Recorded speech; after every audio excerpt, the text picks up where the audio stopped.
Hey,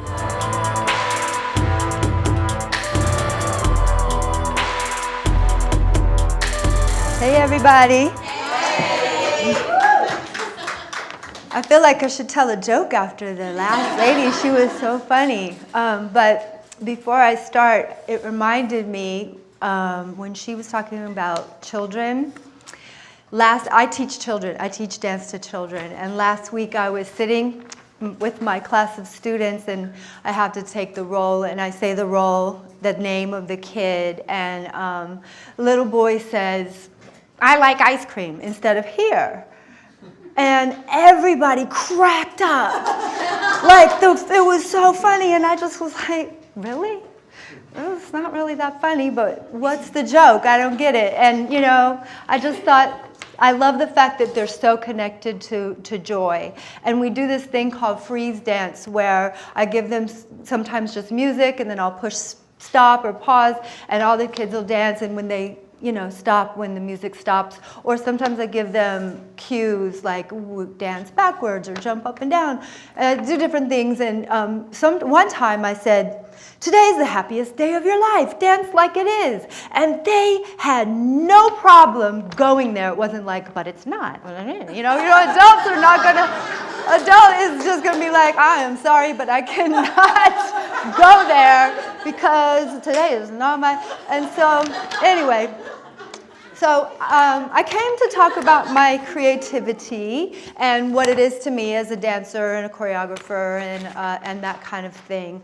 Like in the video, I thought when I was young that I wanted to be a performer because, I had all this expression and I just really needed to express myself. And then I got some joy out of performing, but it wasn't it. And then that first time I became a teacher, and the first time that I became a choreographer, and I saw what I created was being actualized on the stage, and I sat where you're sitting in an audience and said, "Oh, that's the joint for me. That's for me. I want to create with people, and then I want to see them do the work." But that was fulfilling for me. So, you never really know what you want to do until you just kind of get started.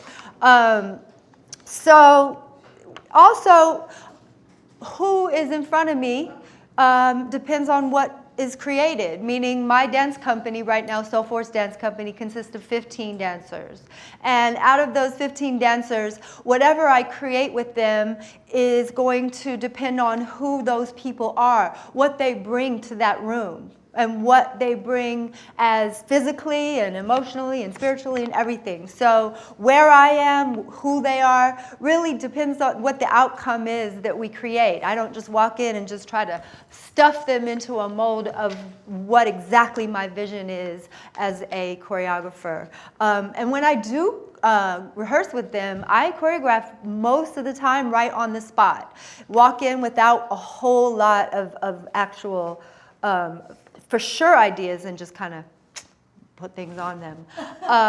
So that requires a lot of trust because for them, they have to trust that they do whatever I ask them to do and that my eyes will look at them and say, whether it worked or not. And so it takes a lot of trust, because they may feel awkward or they may feel really silly doing what I'm asking them to do, but they're going to go ahead and just do it, and they trust that I'm going to say, "Hey, that really worked," or "That really didn't work." And sometimes the things that, I am almost like, "Oh, this maybe sound really stupid, but can you try this?" And sometimes that's brilliant, and sometimes it's crap. And when it's crap, then it's about me trusting that they are not going to judge me, and that this is just a dance move, and there's nothing wasted if you don't use it, and this could have been great. But it wasn't, so it's okay to be in the moment, right? And being in the moment, being where you're at, is kind of what it's about. So I wrote a list of things that you may do, or that I do, to get inspiration, creativity, or if you feel stuck. You want to hear it? Yeah! So number one, change up your scenery. So if you need just a whole different thing, go choreograph or think about it outside, or go somewhere else. Just go out and go do it somewhere else. Number two, I changed my clothes because I love clothes. And but the thing is if you're wearing a hat, you're going to think differently than if you're not. Or I will. I'm just speaking for myself. But if I'm wearing a hat, I might move completely different than if I don't wear a hat. So I'm just speaking on what I feel. Number three, listen to some different music. Obviously, I'm a dancer, so that's everything. Number four, look at things from a different perspective. Now, any artist can pretty much look at that one because it's all about, ooh, how about this way, upside down? You know, there's always a different way to look at something, and that can really just shift your perspective. Number five is... this is a good one, and this is one I've had to learn a lot.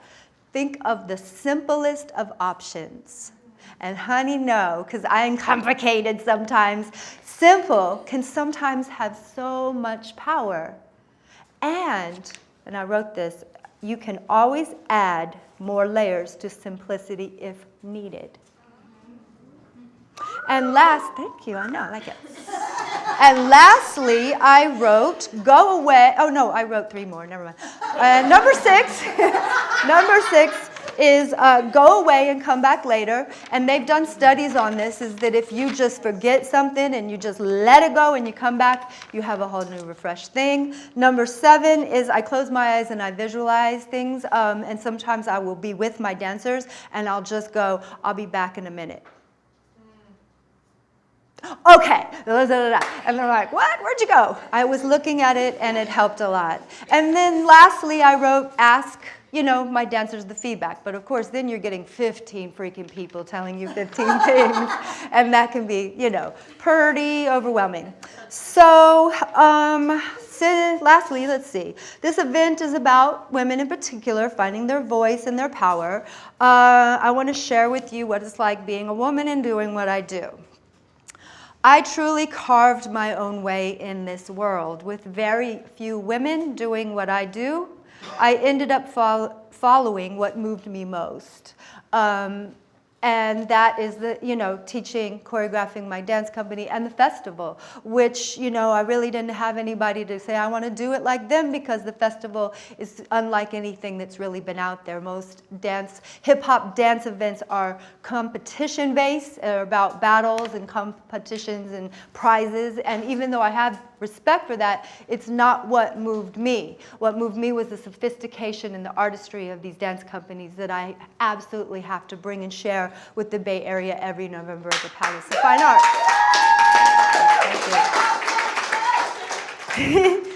So the more authentic I have been with who I am and what I want, the more respect I've had for myself. And obviously, we all know the more we respect ourselves, the more others will respect you. So I find joy in showing people what they can do, more than they can imagine. I find joy in discovering and then sharing these incredible talents that in the world. And I find joy in nurturing unexpressed possibilities, joy in being encouraging and uplifting. I'm grateful for art, for dance, for dancers, students, music, souls, minds, hearts, and love.